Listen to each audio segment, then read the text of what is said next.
in our life, but I believe that the journey is really important because the journey will dictate what you look like when you get there. And so today, I really want to talk about freedom and fullness because I believe that there is such a call on the church, and I believe we are in a day that the church is stepping into another measure of fullness. And I believe that freedom is a huge part of that. I'm really excited about what we're experiencing in our own church, in our own community. And I just see Jesus getting all the honor. I'm so thankful, but there's a personal responsibility and call that we all have in this. You know, Eric, he loves music. So I love music. You know, there's different, like some people really love music. And how you can tell is, like when you used to buy CDs and stuff, how many CDs do you have? You know, mine would be like, not very many. Eric would probably be a lot. Then you look at your music collections now on your phones or on your devices. Mine is only what my family gives to me or just a few albums that I decide to download or purchase. And another thing that Eric has always wanted to do, there's certain bands that he's always wanted to go to their concerts. I'm not someone who generally take the time or money to go to a concert just because I would probably put my money elsewhere, but I'm always up for something fun. And there's a couple bands he's always wanted to go see, and he said, if Coldplay ever comes around touring by us, I really want to go to their concert. I'm like, that's great. I love their music. That would be really fun. But there wasn't like a lot more passion than that for me. But I'm a passionate person, so not a lot of passion is still a bit of passion. And we end up going to a Coldplay concert. We have our daughter and a friend of hers with us. And I'm excited. I'm thinking, it's going to be good, right? I mean, I know it's going to be a great time. We get in there, and I was blown away by what I experienced. I actually felt like, because of what I experienced, something changed inside of me. There began a little bit of a burning inside of me and a discontentment to not stay where I was. We sat in the concert, and it was in this big arena, and we were on, I don't know what deck, like 5th deck or something. It was up there, but it was beautiful. And they, as they began to do their concert, you know, they're musicians and singers, but they were having such a good time. They were dancing and singing, and you can tell that there was gifts and anointing on their lives, and they were doing it all. And they were so free. I sat there going, you need to grow in your freedom. You cannot stay where you're at. Look at what you're observing. Do you know how attractive freedom is? I sat there and I'm like, I want to be like them. And I don't know where they're at spiritually. I'm not even going there. I don't even know them enough to know where that's at. But there was something that they were walking in that I'm like, me, as a child of God, I have got to up my game. I mean, there's one thing about not living in a corkscrew. And then there's another thing about actually owning everything who Christ is inside of me, who He's created me to be. And not just knowing my gifts and callings, but actually embracing who I am and developing my voice. It's really, really important. And we can't do it for each other. We can encourage each other, but really it's a personal responsibility that we all have. I'm really impressed. One of our good friends, Ken Williams, who worked with Paul in Global Legacy, he's one of our pastors on our staff. And Ken has developed, with a group of friends, he got together and developed a ministry called Equipped to Love. Now he's working with the Moral Revolution, their team under Chris Valentin.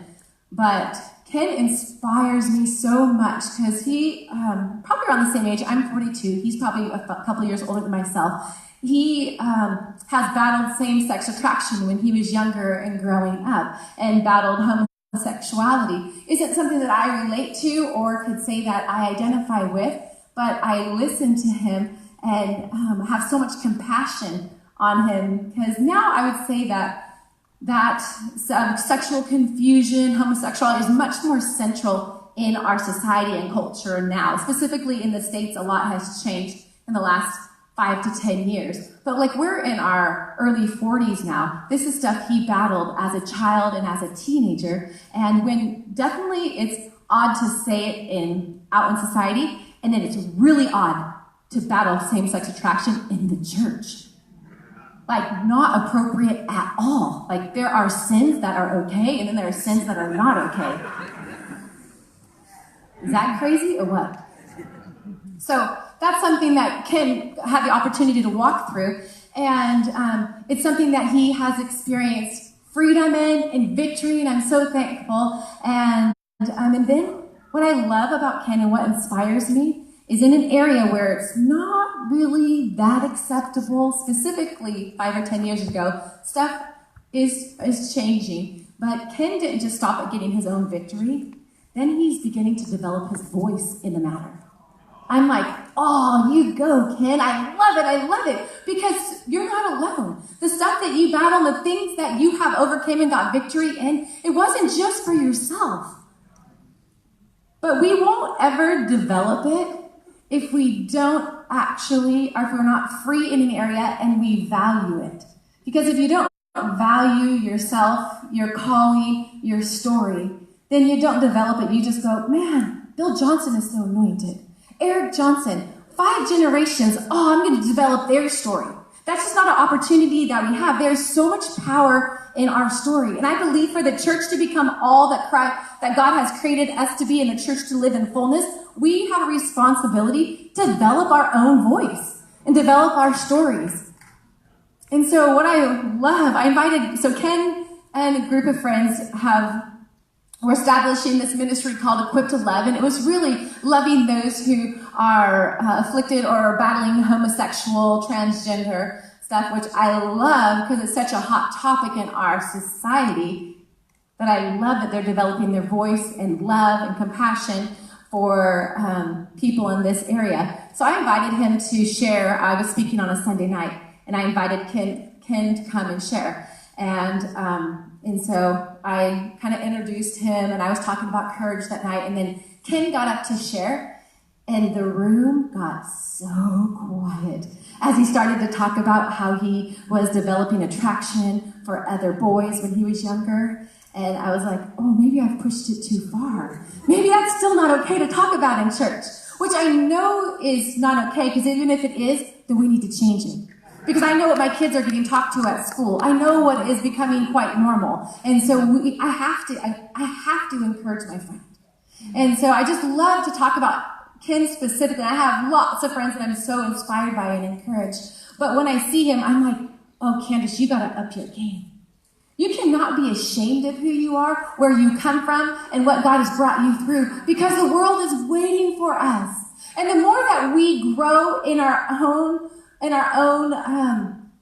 freedom, in our own health, the more we can give away and the more we can cover, because it's Christ in you, the hope of glory. That there is a responsibility in that. No one else can be you. And even as Paul's talking about increase, I believe that we are called to lead people, actually society, a generation, the people around you, into a promised land, into an area that is flowing with milk and honey, into an area where there is freedom and wholeness and health, that people weren't meant to live in a corkscrew, meant to live in prison. But we have a responsibility, and I believe it starts right here.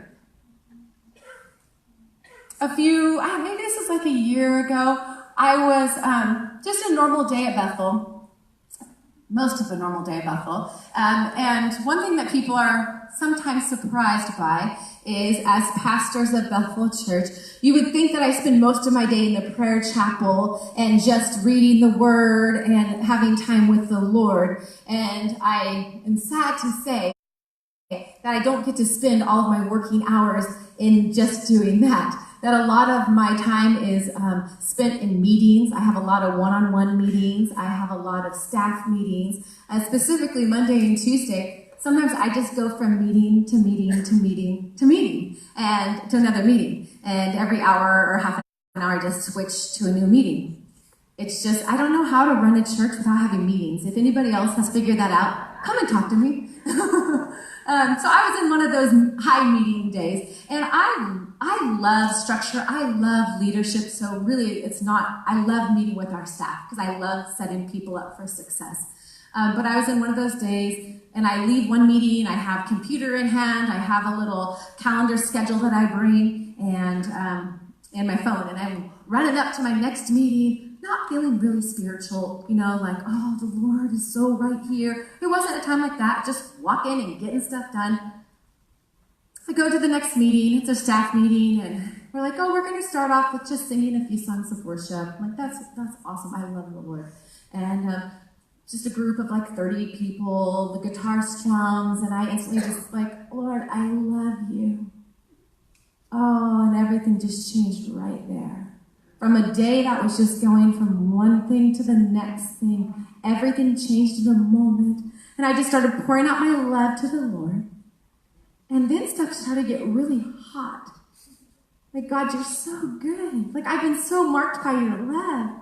His loving kindness, his presence was so there. It was so thick, I actually felt like trembling. And this is in 1 second. And then it started to get so intense, I felt like there was, you sit next to like a fire, and your face just starts to get warm, and you're not sure how long you could stand there. Like, it started to get like that. Like, how do things just change that fast, God? And I just felt him saying, come closer, Candace. Come closer. I don't want there to be anything between you and I. I'm like, oh, Lord, I don't want there to be anything between you and I ever. I can't be satisfied just to do good things. And I'm good at doing good things. I'm pretty conscientious. I love people. I don't like to hurt people. I'm good at doing good things. But we know that God is after our heart. But I specifically can get stuck just going from one thing to another and doing good things. All the things that he's given me to do. And forget just to give him my heart. So this time, his presence was real. It was so thick. The invitation was there. And I just was like, okay, Lord, if there is anything, you just show me, because I don't want to ever live apart from you. I don't want there to ever be anything between you and I.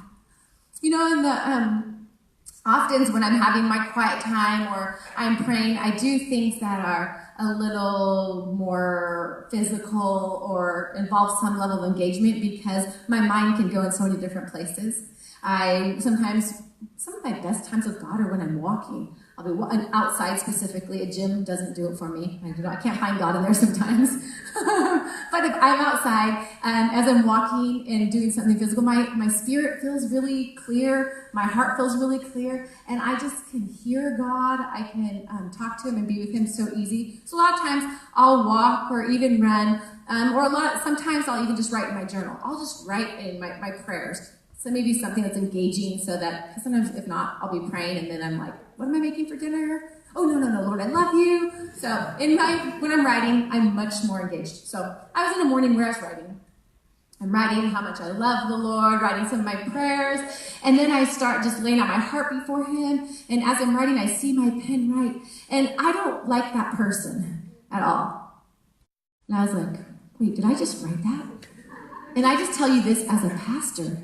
I wrote that I don't like somebody, and I wasn't joking, and I sat there, and I'm like, oh, Lord, I'm embarrassed. I'm embarrassed because I know better than not to like someone. I actually know better than to hold anything against someone, because I know what that means. It means death. Bitterness, death, like all things that lead to destruction, that is the beginning of it. And so I was embarrassed, and I'm like, Lord, I'm embarrassed that I said I don't like someone. And I heard him say, he's like, Candace, I'm not afraid of you. You mean I can be real with you? I'm not afraid of you.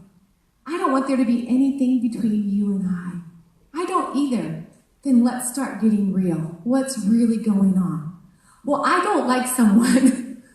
Okay, let me see your heart. Let me love on you. And he just began to love on me. I just, cast your cares on me. Cast your cares on him because he cares for you. And I felt the kindness of the Lord. The kindness that invites us in, that we don't have to protect ourselves from him.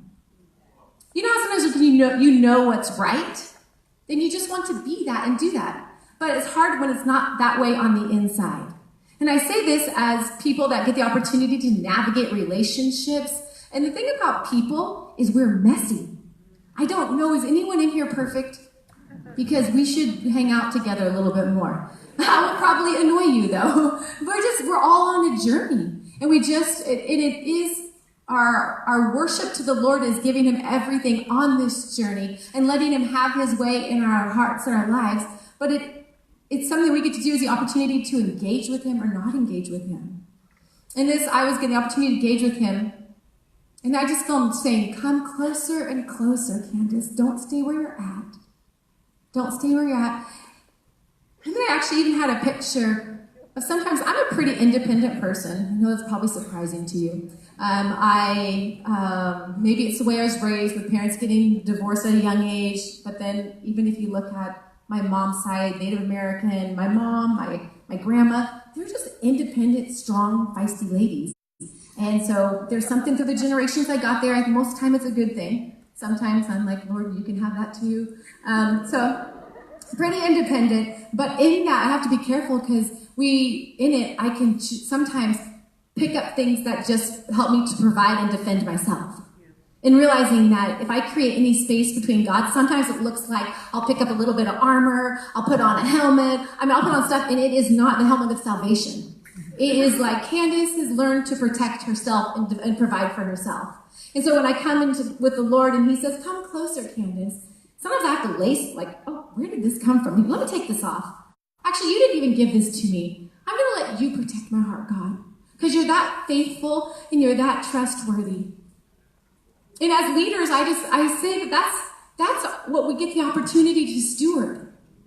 And just because we're leaders or just because we're mature or just because we've gone through experiences, we're still living and breathing. It's still our opportunity to steward our hearts.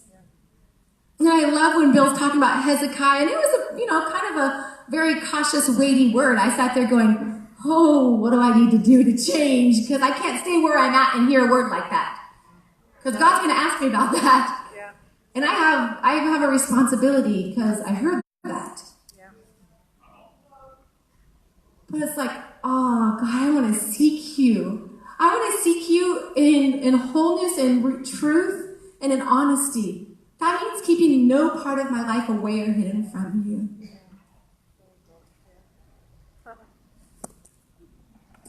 I love reading about the Israelites, reading their journeys. I know Paul was making reference to Moses and Joshua. They're both very crucial characters in the Bible. What I love about the Israelites is you get to see a people's journey from slavery, I'm going to call it the corkscrew, from the corkscrew living all the way into the promised land that God has promised them. And I read that and I'm like, oh, I need to learn more about them and what created them and allowed them to step into what they walked in, because I believe that I was called to walk people into the promised land. I believe that as leaders, that is something that's on our lives. The call in our lives is not only to step into freedom and wholeness ourselves, but is to take a bunch of people there with us.